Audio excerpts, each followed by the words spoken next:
Does anyone miss albums as much as me? Not just the record, but the album cover itself. I'm sure some do. I used to love going to the stores that had the huge record selection and browsing through all the albums. Back in the early 70s, it was my way of coming together with my favorite bands and also finding new music. I didn't buy many 45s. Why? Because they didn't have cool album covers to look at. And you got to listen to 8 or 10 songs from the band. Yes, I even bought albums of bands I'd never heard of, just because they had a cool album cover. But then things changed. Once 8-tracks came out, small and compact, you lost a lot of the pictures and information room that the album covers carried. And to me, that was a big part of the purchase. Buying that new album, taking off the cellophane, take that shiny record out, look at the label, and then get it going on the turntable. I would kick back and enjoy anything and everything on the cover, front and back, and if you were lucky, it opened up and you had more information and pictures, and sometimes the lyrics. If you're still with me, then you will probably enjoy the rest of this video as I sit here and list my top album covers. It's hard to narrow it down, but I will go with my top 7. Now remember, I am going by the cover, but there's also no way to rate the album without taking the music into consideration, just a little bit too. So here we go. Number 7. The Guess Who, Share the Land. This was one of my first albums I remember buying. The album cover was cool with an old Indian on the front and a picture of him with the band on the back. Here's what Burton Cummings had to say about the album cover. In a 2016 interview with Relics, Burton Cummings was asked about the cover and stated, "Well, don't forget that the biggest single album of the Guess Who's career was Share the Land, which was the album that had the chief of the American Cherokees on the cover. This guy was 81 years old, and we all scampered up a hill for the photo shoot, and he beat us to the top. This guy was crazy. Snakes had bitten him something like 100 times. This guy could bite a snake and kill it. He was 81 and had not a wrinkle on his face." Number 6, Dust. This album cover sold me on the album, and I hadn't even heard any of the songs. Why? I don't really know now. I was around 13 years old, and I thought the Three Skeletons were cool or something. The song From a Dry Camel was like 8 or 9 minutes long, and I would lay around my room and listen to it, looking at the album cover. On the back of the cover is the 3 band members, guitarist Richie Wise, drummer Mark Bell, and bass player Kenny Aronson. If you look on the back of the album, you see all 3 band members, plus a couple of other guys listed as producers of the album. One's name is Kenny Kerner. Kenny Kerner, along with guitarist Richie Wise, would produce the first 2 Kiss albums. Okay, number 5. I have to go with Heart. Their first album, Dreamboat Annie. What is not to like about looking at this album cover while listening to some great rock and roll they put out? Nancy and Ann Wilson are just beautiful on the cover. The backside of the album lists the songs. It kicks off with Magic Man, Dreamboat Annie, and Crazy on You. The inside of the album cover has some great live and studio shots of the girls and the rest of the band. I was fortunate enough to get 20th row on the main floor to see Heart in some small arenas in southern Illinois around 1979 or 80.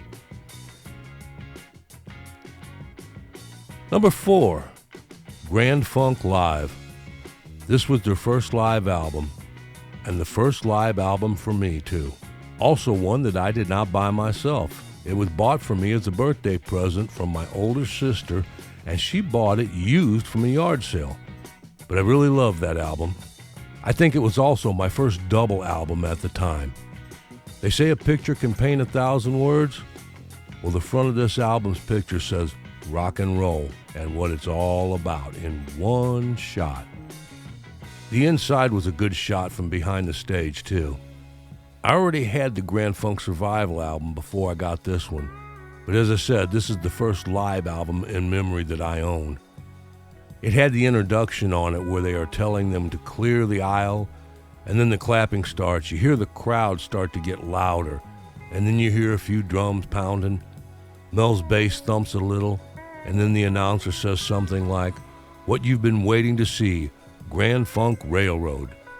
You hear the count, and then Grand Funk kicks ass and teaches us what groove is all about, starting with the song, "Are You Ready?" All right, number 3, REO 2. Now this album and its cover have some special meaning to me personally. It's why I rated it in my top 7. The front is a live shot, although you can't really make out a lot of detail. The album had some really great music on it, but it didn't do much on the charts at the time. The backside had a very cool band shot. Gary sitting there looking the total rock star he was to be, but the place the photo was shot at is why I rated it special. I went there, took a little road trip in the late 70s. Me and a buddy drove over to see it. It's called Vreiner's Confectionery in Urbana, Illinois. Here's a little about the place. On May 9th, 1983, Vreiner's Confectionery was added to the National Registry of Historic Places. But over the next decade, the shop experienced a decline in sales and heightened expenses. Vreiner's was forced to shut its doors in 1997, 1 year before its 100th birthday. But it would live on as an important establishment for multiple generations in central Illinois. And it sure holds a special place for a lot of people who know where that shot came from on the back of the REO 2 album. All right, on to number 2, Alice Cooper's School's Out. This was a great concept for an album cover. It was a school desk on front with the band's name or initials carved in the top of the desk. To open it, you could lift up the front cover like an old-fashioned desktop, and inside was the record with a pair of women's panties around it. Inside the desk had all kinds of items, from Crayolas to a comic of Liberace, a slingshot, pocket knife, and some papers, one with the song list and the credits on it as a true and false test. The underside showed a few of the band members sitting around a trash can with some empty bottles, and one of the guys drinking. Lots of things to see on this album while listening to the songs like School's Out, Looney Tunes, and My Stars, which was written by Alice and Bob Ezrin. Ezrin also played most of the keyboards on the album and produced it. This is the same Bob Ezrin who would also produce the Kiss Destroyer album a few years later. Speaking of Kiss, let's go to my number 1 favorite album cover. It has to be Kiss Alive. I can't think of another album cover that ever introduced a group better than Kiss Alive. From front to back, to the notes from each member in the middle, lots to look at and see. This gave people the introduction that Kiss needed to take them to the next level. The music in the album is great.